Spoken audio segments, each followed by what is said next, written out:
Madras movie நேயர்களுக்கு வணக்கம். நான் உங்கள் ஜெர்னலிஸ்ட் உதய்.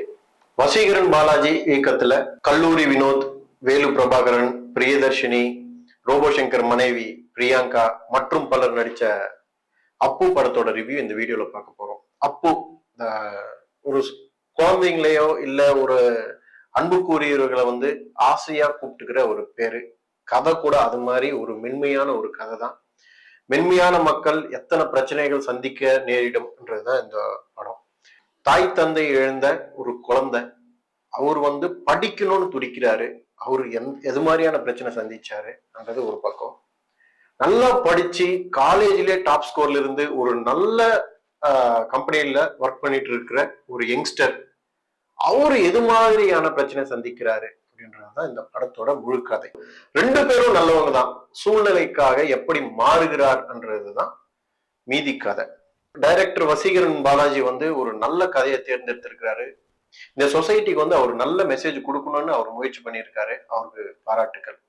பட் படம் ஒரு பெரிய ஹை பட்ஜெட் படம்னா கண்டிப்பா கிடையாது. ஒரு சாதாரணமான பட்ஜெட்ல சாதாரணமான ஒரு ஆர்டிஸ்ட வச்சுக்கிட்டு, சின்ன சின்ன ஆர்டிஸ்டிங்களே வச்சுக்கிட்டு அவரு ஒரு நல்ல மெசேஜ் படத்தை எடுத்திருக்காரு.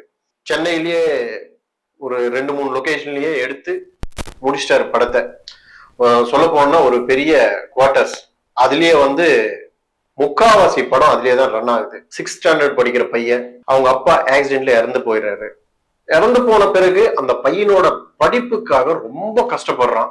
அவர் உயிரோடு இருக்கும்போது ஒரு நபரை மழையில நனைஞ்சிட்டே இருக்க ஒரு நபரை பரிதாபப்பட்டு தன்னோட வீட்டுக்குள்ள சேர்த்துக்கிறாரு. வீட்டுக்குள்ள சேர்த்துக்கிட்ட நபரே அந்த பையனை துரத்தி வெளியே அனுப்பிச்சிடுறாப்புல. சோ அங்கேயே அவன் வெளியே வந்துடுறான். அவனுக்கு இருக்கிற இடம் கூட போயிடுது. அதுக்கு பிறகு அவன் நம்பிக்கிட்டு இருக்க ஒரு அக்கான்னு நினைச்சுக்கோங்க. அவங்க அவங்களோட வயிற்று போக்குக்காக வடை போண்டா சுட்டு அந்த பையன் கிட்ட கொடுத்து ஊரெல்லாம் சுத்தி வித்துக்கிட்டு வா, காசா இருக்குன்னு சொல்றாங்க. அதையும் அந்த பையன் செய்யறான். சோ இங்கேயும் அவனுக்கு படிப்பே இல்லாம போகுது. இன்னொரு ரூட்டு தேடுறான். இவங்க 2 பேருடைய முகம் தெரிஞ்சு போய் அந்த வீடை விட்டு வெளியே வந்துடுறாப்புல. வெளியே ஒரு ரோட்டோரமா படுத்துக்கிட்டு தூங்கிட்டு அங்கேயே பாக்குறான். காலையில பேப்பர் போடுறாங்க. ஓ, பேப்பர் போட்டா நம்மளும் கையில ஏதோ கொஞ்சம் சம்பாதிக்கலாம் போல, சம்பாதிச்சு அதை வச்சு படிச்சுக்கலாம் அப்படின்ற ஒரு முடிவுக்கு வரான் அந்த பையன். அந்த பேப்பர் போடுற ஒரு அண்ணா கிட்ட போய் கேட்கிறாப்புல, அண்ணா நானும் பேப்பர் போடுறேன் அப்படின்னு கேட்கும்போது, போடலாம் தம்பி, அது ஒன்றும் பிரச்சனை இல்லை, ஆனா சைக்கிள் இருக்கான்னு கேட்கிறாப்புல. சைக்கிள் இல்லைன்னு, ஃபர்ஸ்ட் நீ சைக்கிள் வாங்க, வேலை நான் கொடுக்குறேன்றாப்புல. சோ இந்த பையனோட அடுத்த முயற்சி என்னன்னு பாத்தீங்கன்னா சைக்கிள் வாங்குறது. அந்த சைக்கிள் வாங்குறதுக்காக பழைய பொருட்கள், பிளாஸ்டிக் பொருட்கள் எல்லாம் தேடி பிடிச்சி அதை வாங்கி ஒரு கடையில கொடுத்து ஒரு 10 ரூபாய் 20 ரூபாய் அதை சேர்த்து வச்சு ஒரு 3000 ரூபாய் சம்பாரிச்சு எப்படியாவது ரெடி பண்ணிட்டு ஒரு சைக்கிள் வாங்கலாம் அப்படின்னு நினைக்கிறாரு. ஒரு அமௌண்ட் சேர்த்த பிறகு சைக்கிள் வாங்கணும்ன்ற போற கட்டத்துல அதே ஏரியால இவருக்கு தெரிஞ்ச இன்னொரு நண்பர், அவங்க அப்பாவுக்கு ஃப்ரெண்டு, அவரு வராரு. சைக்கிள் வாங்க போறியாப்பா, அந்த காசை கொடு, நான் வாங்கி தரேன் அப்படின்னு சொல்லி அவனும் ஏமாத்திடுறான்.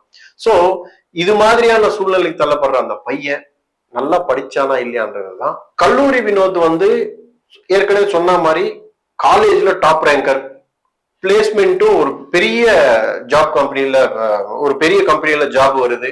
அங்க போய் வேலை பார்த்துட்டே இருக்காரு. அதுக்கப்புறம் ஒரு பெண்ணை காதலிச்சு திருமணம் பண்ணிக்கிட்டாரு. அதுக்கு பிறகு அவரு ஒரு சின்ன பிரச்சனைல மாட்டிக்கிறாரு. என்னன்னா ஜாதி பிரச்சனை ஆரம்பிக்குது. நீ இந்த ஜாதிக்காரன், என்கிட்டயே என் முன்னாடியே காலு மேல காலு போட்டுட்டு உக்காந்து இருக்கியா அப்படின்னு இவர் காதலிச்சு கல்யாணம் பண்ணனோட மாமா, அந்த அம்மாவோட அந்த பொண்ணோட மாமா ரொம்ப சீரியஸ் ஆகுறாரு. அவரு வேற யாரோ கிடையாது, அந்த ஏரியாவோட இன்ஸ்பெக்டர்.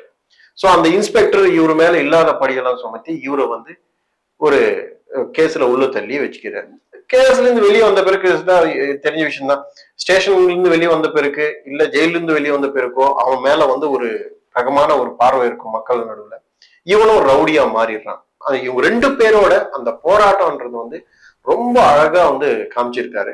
பட் என்ன, ஒரு பெரிய ஸ்டார் கேஸ்டோட, இன்னும் பெரிய ஸ்டார் கேஸ்டோட அவர் பண்ணியிருந்தா இந்த படம் வேற லெவல்ல போய் நின்று இருக்கும். பட் அது எதுக்கோ ஒரு பட்ஜெட் பிரச்சனையாலதான் மேபி அது இருந்திருக்கலாம். சோ அதுக்கு பிறகு பாத்தீங்கன்னா இந்த படத்துல ஹைலைட்னு சொல்றது மியூசிக். ஆலன் அவரும் ஒரு நல்ல மியூசிக் கொடுத்திருக்காரு.